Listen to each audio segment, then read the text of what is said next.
Namo Shakyamuni Buddha. Namo Shakyamuni Buddha. Namo Shakyamuni Buddha. Dear friends, today we gather to reflect on one of the fundamental teachings of the Buddha, karma and attitude. Karma, in Buddhism, is a familiar but deeply profound concept.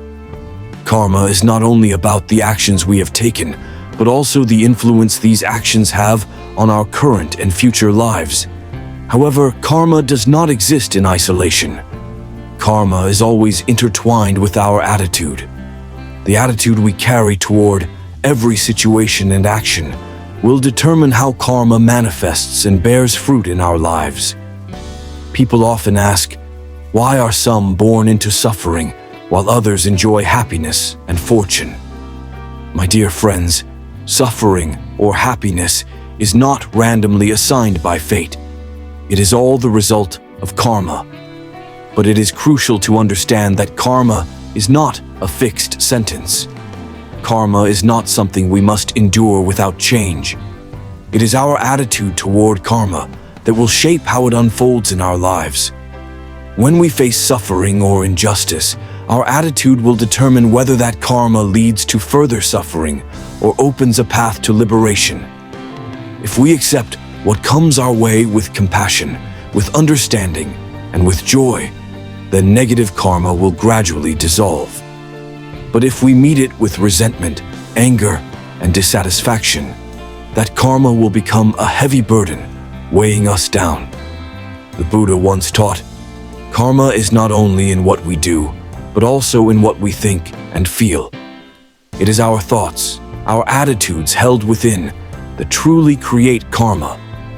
If we harbor resentment, jealousy, or anger, then even if our external actions seem good, the karma we generate will be tainted.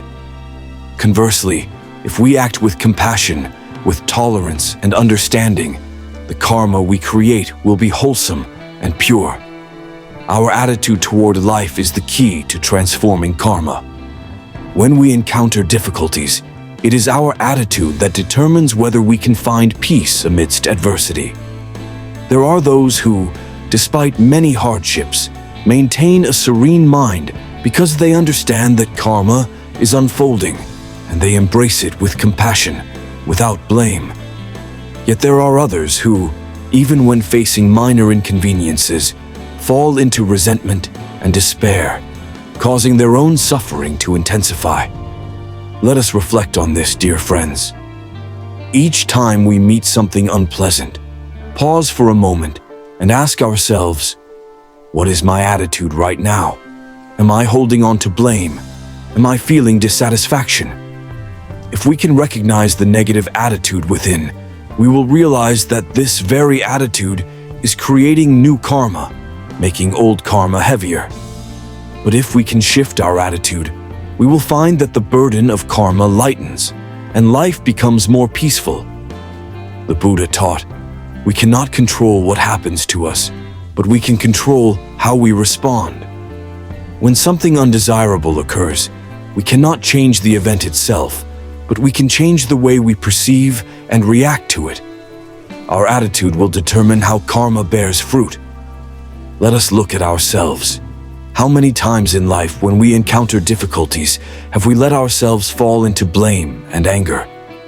How many times have we asked, why me? Why is life so unfair to me? But dear friends, blaming never brings peace. Blaming only makes karma heavier and deepens our suffering. Instead, let us practice viewing challenges with compassion and joy. Remember, every difficulty we face is the result of karma we have sown before. But that does not mean we must passively accept suffering. We can transform karma if we transform our attitude. Each time we are faced with a challenging situation, remind ourselves that karma is not a punishment. Karma is an opportunity for us to improve, to learn, and to grow. If today we face adversity, see it as a lesson that karma is offering us. Embrace it with compassion, with an open heart, and karma will gradually dissolve. When we encounter those who hurt us, instead of blaming them, let us look at them with compassion. They too are trapped in the cycle of karma. Our compassionate attitude not only helps us transform our own karma, but can also help them change theirs. The Buddha has taught that our mind is the root of all karma. If we wish to change our karma, we must start with our mind. A peaceful mind creates good karma. An angry mind creates negative karma. Everything begins with our attitude and what we hold in our hearts. Therefore, dear friends, let us practice not only doing good deeds, but also cultivating a positive and wholesome attitude in our hearts. Practice compassion, patience, understanding, and joy in every situation. Only then can we truly transform our karma and find liberation. We cannot know when or how karma will come to fruition, but we can be certain that if we practice correctly, if we maintain an attitude of compassion, wisdom, and peace, then no matter how karma manifests, it will not bring suffering, but will instead be a step on our spiritual journey. Life is not a random sequence of events. Every event is a part of karma, and karma is created by us through our attitude. Remember, karma is not something to fear. It is an opportunity to grow. If today we face suffering, it is merely a test for us to purify our hearts and draw closer to liberation. Namo Shakyamuni Buddha. Namo Amitabha Buddha.